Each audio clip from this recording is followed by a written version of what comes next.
Now, this week I had the pleasure of sitting down with writer Christopher F. Rufo.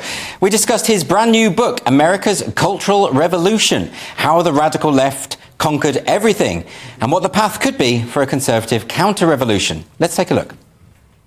Well, the premise of the book is tracing the radical left's long march through the institutions from 1968 to that summer of 2020, which was erupted in riots all over the United States. And I tell this story through the profiles of Herbert Marcuse, Angela Davis, Paulo Freire, and Derek Bell.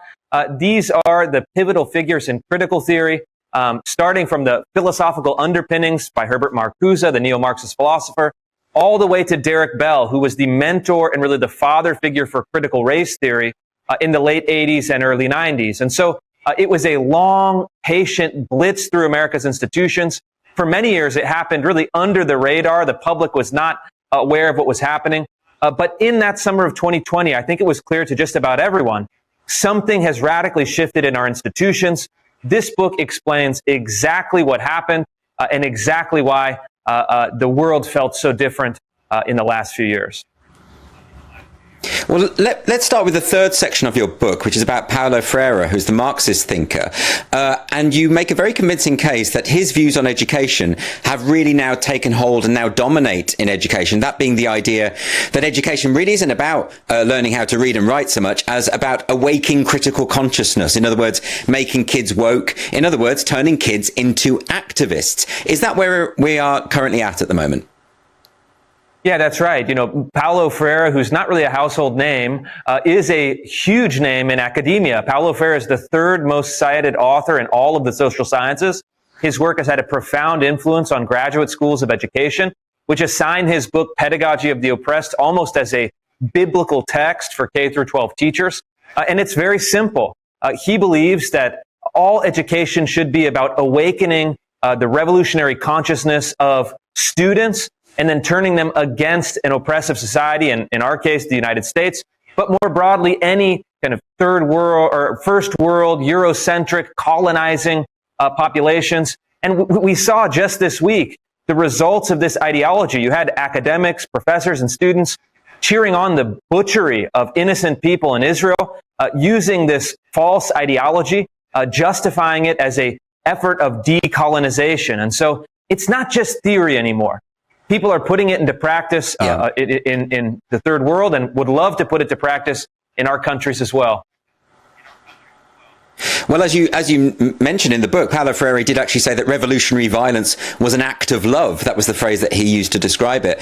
But we are now in a position where children are being indoctrinated, I suppose, rather than educated. But one of the points you make in the book, which I think is very important, is that these kids may be turning out to be proficient activists, but the data seems to suggest that they're not particularly literate or numerate or any of the other things you might expect when they leave school. Yeah, I mean, that's right. And it's a simple function of priorities. You know, public schools can only have one priority that displaces other priorities lower on the hierarchy. And so when you say that politics and activism and revolution are the central principles of education, those basic building blocks of literacy, of mathematics, of arithmetic, of history fall by the wayside. We're seeing that everywhere. And I think it's really a cynical move. It's very hard to raise test scores, especially for the low performers in a large, complex society like the United States. But it's very easy to get people riled up in favor of revolution, in favor of violence, in favor of political activism. And so teachers, unfortunately, in many of the largest school districts in the United States, have abandoned the traditional goals of learning, of transmitting knowledge.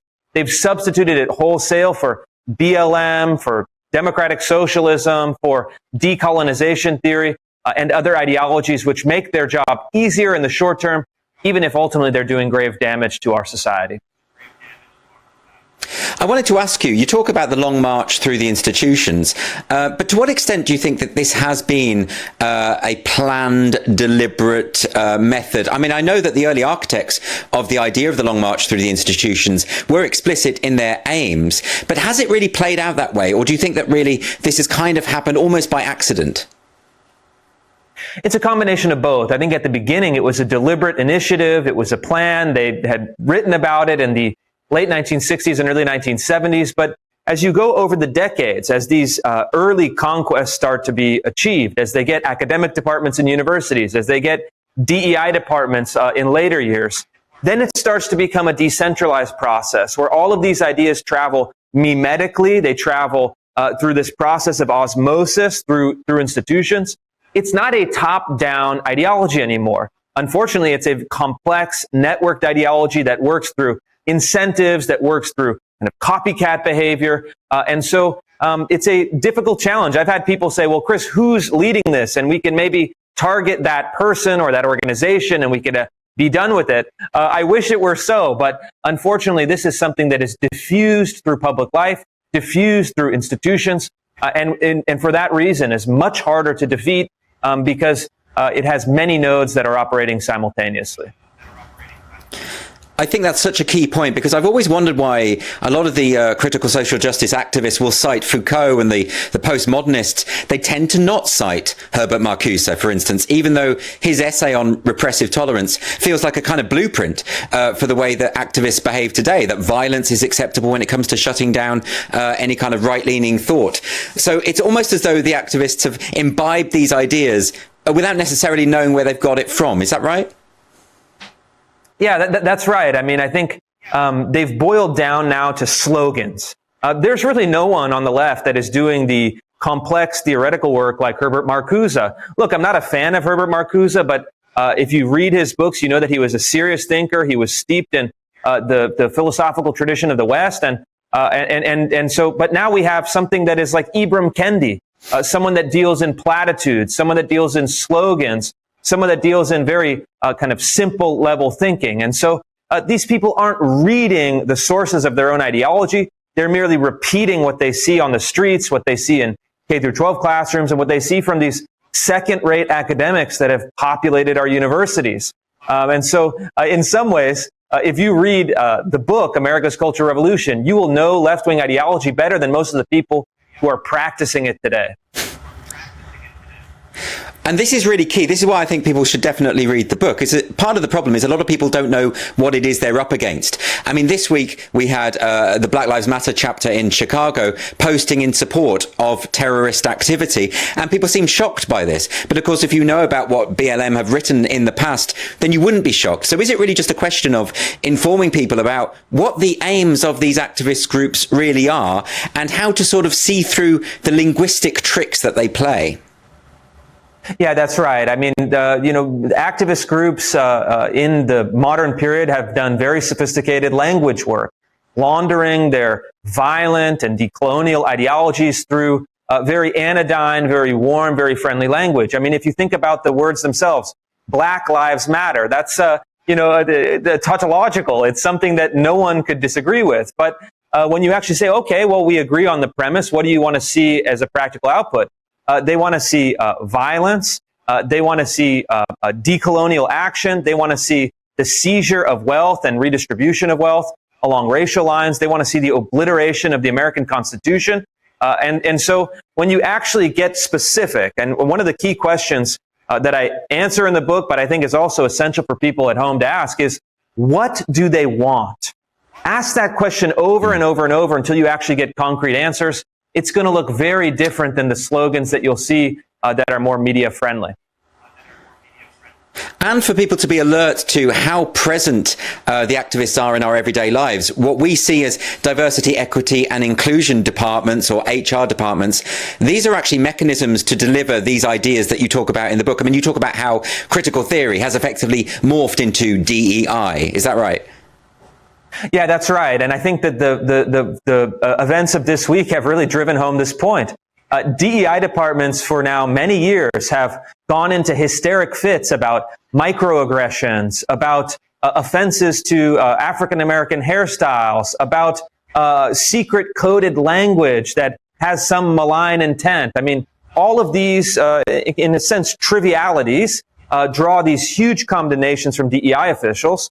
We had a perfect opportunity to show respect for, let's say, diversity and inclusion when Hamas terrorists attacked and butchered more than 1,000 innocent Israelis, and these DEI departments were silent for the most part.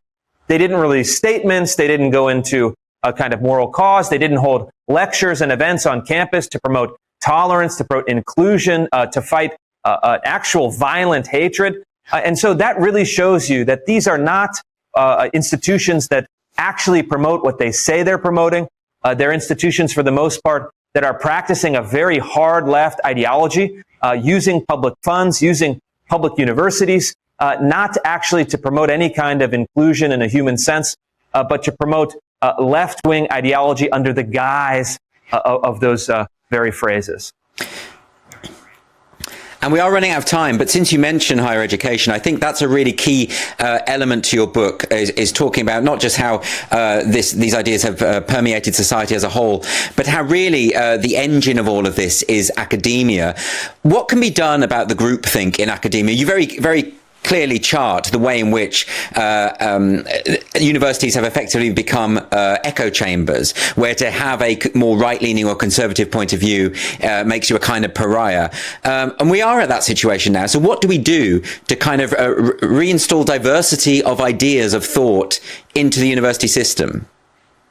Well, very simple. You just need to do exactly that. You need to have administrations at universities that unapologetically bring in conservative voices, bring in right-leaning voices, bring in heterodox voices that have been systematically excluded from campus. I've heard through the grapevine that you yourself might be coming to an American college campus in the near future to do some lecturing.